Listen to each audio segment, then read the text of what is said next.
Meg here for an Art Feeds Makes. And this week we are going to combine two unlikely sources to make a very cool work of art. That is watercolors and rocks. You can find rocks anywhere and they're going to help us create some cool textures and patterns with our paintings. But before we get started, I want to go over our Art Feeds rules. The first rule is to be kind and be creative. We're going to be creative today and also kind to ourselves and to those around us. Rule number 2, never say I can't. Because we're using something different today, rocks with watercolors, you might say, I can't do this if you've never done it before. But instead say, I will try, I can do it, or will you help me? And rule number 3, there are no wrong answers. Because we're using unconventional things to create art, all of our artwork is going to look different. And if yours looks different than mine, that's not wrong. It just means you're using your big creativity. Now, let's take a look at the supplies.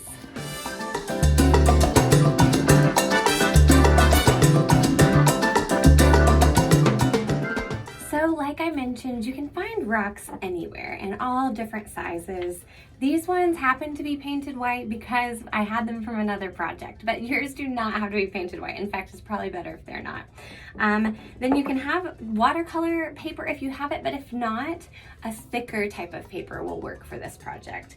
And of course, we've got our watercolors, and if you just have paint, you can use watered down paint as well. So we're gonna do this project together.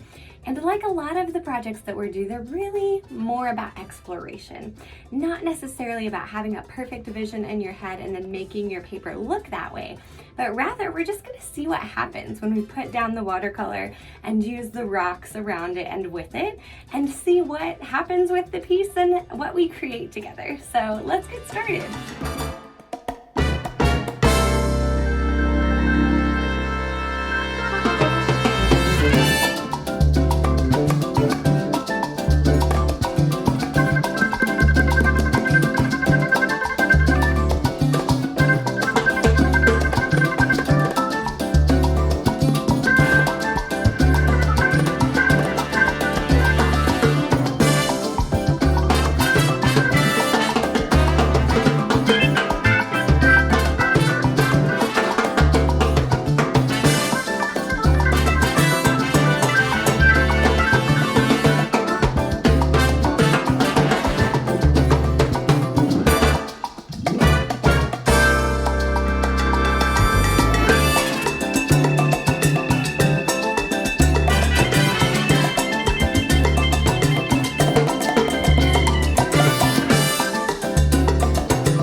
Our watercolor rock paintings together.